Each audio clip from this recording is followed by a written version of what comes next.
Looking for a low-cost, entry-level-ish electric skateboard? Well, today I've got one for you. It's from Uditer. It's called the S3.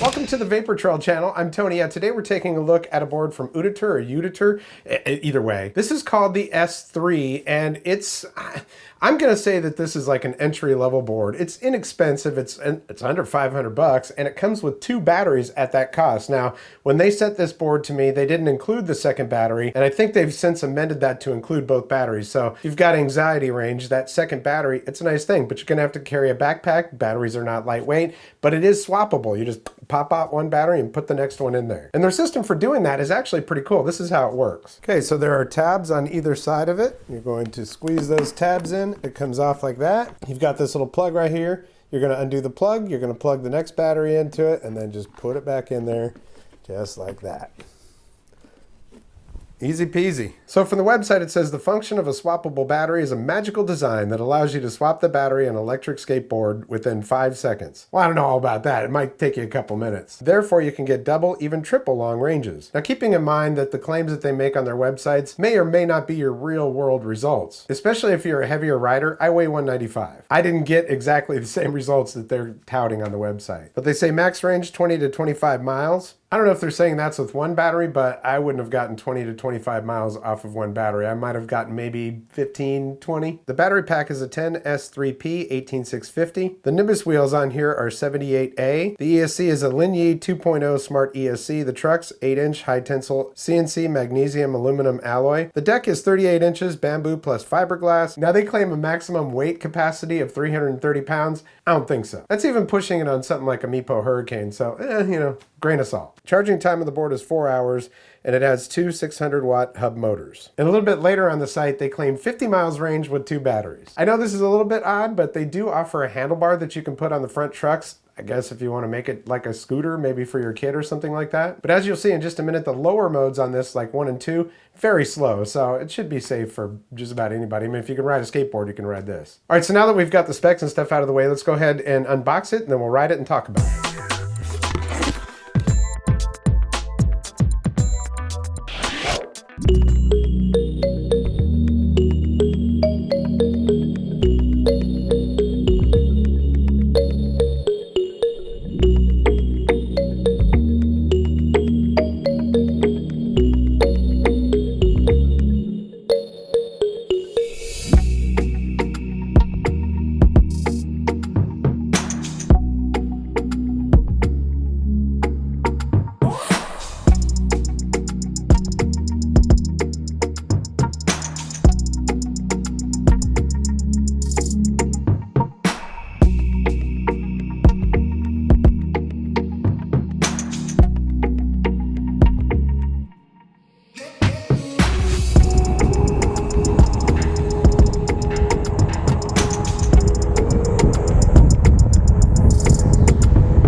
All right, we're going to do this. We're going to do a little speed test here. We're going to put this on speed 1.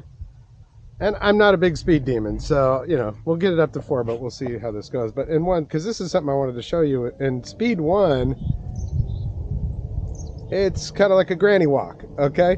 So we're getting 4 miles per hour, 4 or 5 miles per hour on speed 1. Let's put this on speed 2.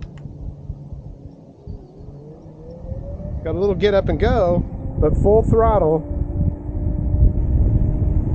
I'm maxing out at 10 miles per hour, full throttle. Let's put this in 3rd.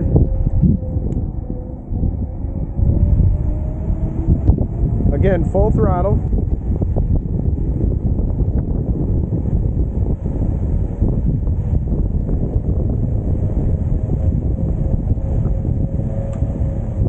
Actually maxed out at 17 miles per hour. That is not too bad.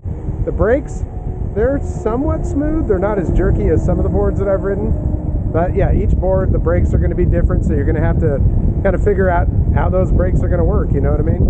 You just got to get used to them. Let's put this in 4 now. Let's go over here where it's a little bit straighter. Okay, now we are at 4th speed, okay? Got a little bit of takeoff there, so that's nice.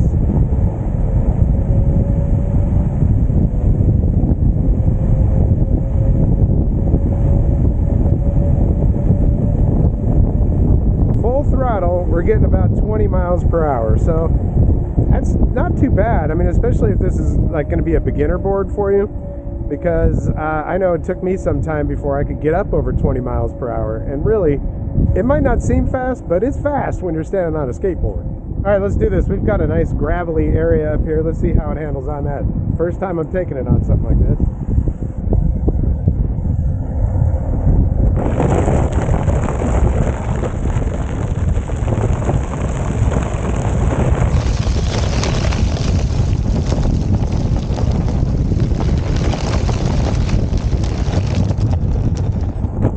Well, it can certainly handle it. These wheels, they seem a little bit harder than, say, a cloud wheel or something like that. And I got a little slippage, but, you know, I mean, it can handle it. That was in 2nd speed, by the way. All right, this time I've got speed mode.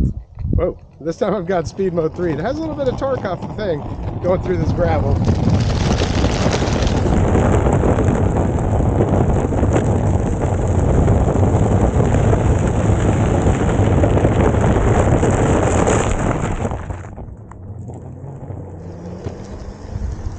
I mean, it's not horrible for that.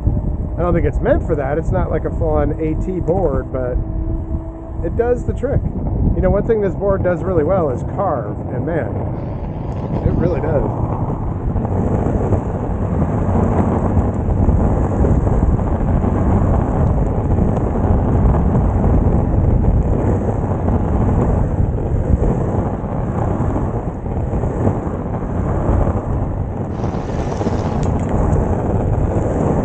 So if you find yourself having to carve around a pothole or something like that, no problem at all. It's really good at that. I will definitely tell you this though, this thing is a nice flexi board. If you like a flexi deck, this is, well, check it out.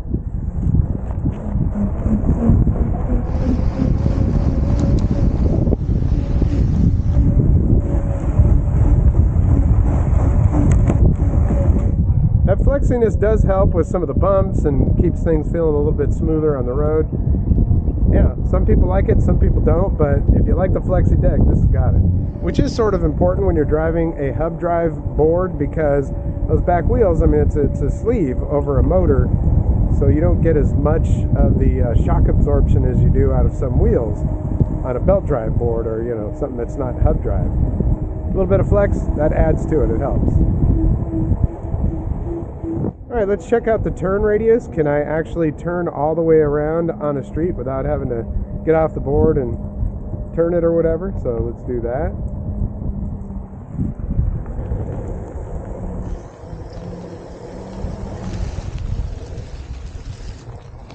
Now, speaking of the trucks, they're not very wide. I like trucks that are a little bit wider, but they do fine.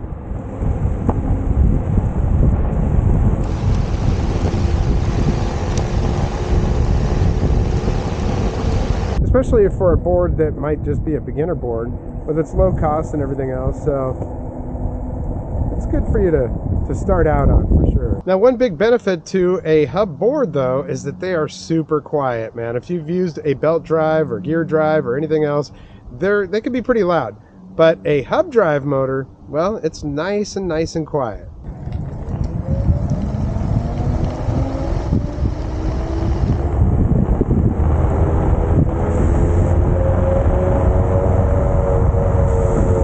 So yeah, this is definitely something that I would consider a beginner board, or if you just want something that's inexpensive to commute or something like that, have some fun during the summer, this might be a good option, because when you get into some of the other boards, we're talking $2,000–$3,000. So under 500 bucks, that is not a bad price, especially the fact that you get a second battery and you can swap them out. That's pretty cool. One of the big highlights for me was the remote. I do like the hole in the remote. It's a nice remote, but more than anything, I love the lanyard on this thing. I don't know why nobody else has thought about doing this. It's got that rubberized silicone lanyard on there, which means that it can stretch over all your stuff. You know, if you've got wrist guards or gloves or whatever, that's great. I've broken a couple lanyards just by trying to stretch them over my wrist guards, so I like that a lot. I think they should all do that. Swappable battery is also a big plus.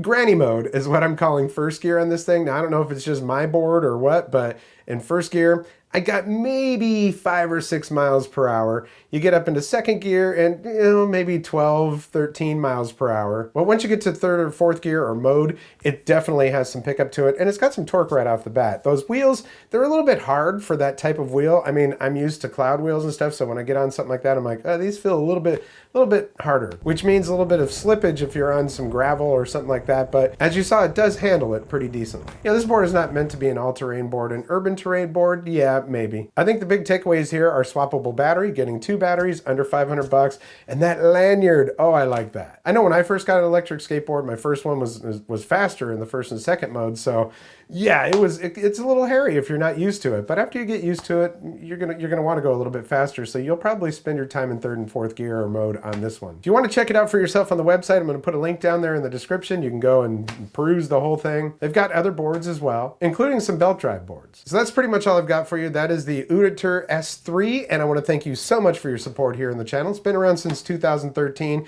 And over the last 1.5 to 2 years, I started including some of my other passions: electric skateboards, electric bikes, electric scooters, and I've got this sweet Kiesel electric guitar that's on order. It's a custom. Man, I cannot wait to share that with you here on the channel. So yeah, I really appreciate your support all the way through. There is a thanks button down there if you want to send monetary thanks to the channel. It is not inexpensive to run one of these things. But the easiest way to support me is by giving this video a like, and if you haven't subscribed yet, there is a red subscribe button down there. Click that and the notification bell. You'll get notifications when I upload new videos. Well, that's gonna do it for this episode. We'll catch you next time on the Vapor Trail channel.